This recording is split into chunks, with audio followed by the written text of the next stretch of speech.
आज मैं आपको एक ऐसी कहानी सुनाने जा रहा हूं जो आपको आखिरी सीन तक अपनी सीट से हिलने नहीं देगी। ये कहानी है सेंट कैथरीन इंस्टीट्यूट की, एक ऐसा हॉस्पिटल या कहें एक रहस्यमयी संस्था जहां कुछ भी वैसा नहीं है जैसा दिखता है। तो चलिए शुरू करते हैं। सेंट कैथरीन 2024 की पूरी कहानी। कहानी शुरू होती है एक छोटी लड़की से जिसका नाम है एलिसा। एक वीरान जंगल में भागती हुई उसके पीछे कुछ नकाबपोश लोग। कहते हैं वो लोग किसी शैतानी पूजा का हिस्सा थे और एलिसा को बलि चढ़ाना चाहते थे। किसी तरह भागकर वो एक चर्च पहुंचती है जहां उसे एक पादरी बचा लेता है।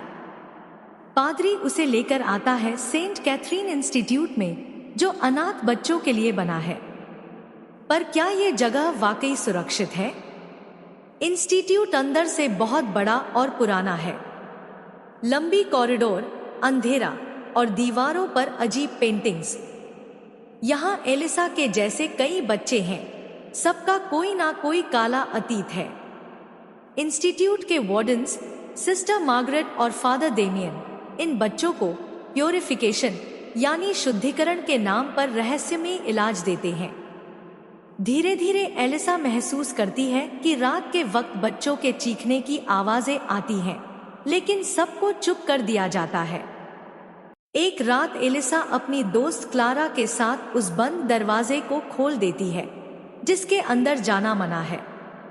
वहां वो देखती है कुछ बच्चे जंजीरों से बंधे हैं, उन पर वेयर्ड रिचुअल्स किए जा रहे हैं।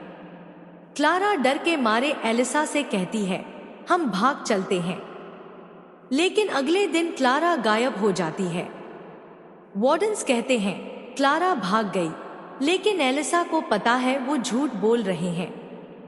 एलिसा अकेले वार्डन्स के ऑफिस में घुसती है और उसे पुरानी फाइल्स मिलती हैं। वहां उसे पता चलता है कि सेंट कैथरीन इंस्टीट्यूट असल में एक कल्ट है जो शैतानी आत्माओं को इंसानों में बंद करके उन्हें कंट्रोल करता है। पिछले कई सालों से यही होता आ रहा है। क्लारा को भी इसी रिचुअल का हिस्सा बनाया गया। एलिसा अब डरती नहीं, वो बाकी बच्चों को बचाना चाहती है। रात होते ही एलिसा कुछ बच्चों को इकट्ठा करती है। सब सीक्रेट टनल से भागने की तैयारी करते हैं, लेकिन तभी सिस्टर मार्गरेट आ जाती है और सबको पकड़ लिया जाता है। मार्गरेट कहती है, तुम्हारा भाग्य यही है, शैतान को समर्पित होना। तभी एलिसा का गुस्सा जाग जाता है। वो एक छुपा हुआ चाकू निकालती है और मार्गरेट पर हमला कर देती है। मार्गरेट मर जाती है, पर फादर डेमियन उन्हें रोकने आता है। डेमियन असल में उसी कल्ट का हेड होता है, लेकिन बच्चों की एकता और हिम्मत से वो हार जाता है। इंस्टीट्यूट में आग लग जाती है। एलिसा और कुछ बच्चे बाहर निकल जाते हैं। इंस्टीट्यूट जलता रहता है, पर वो कल्ट खत्म नहीं होता, क्योंकि ये सिर्फ एक हिस्सा था।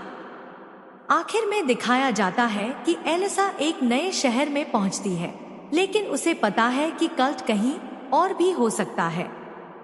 सेंट कैथरीन सिर्फ एक नाम नहीं, ये एक साजिश है जो पीढ़ियों से चली आ रही है, और एलिसा अब इसे खत्म करने की कसम खाती है। तो दोस्तों, ये थी सेंट कैथरीन 2024 की कहानी, डर, रहस्य और साजिश से भरी हुई। अगर आपको ऐसी कहानियां पसंद हैं, तो चैनल को सब्सक्राइब करना ना भूलें। मिलते हैं अगले रहस्यमय किस्से में।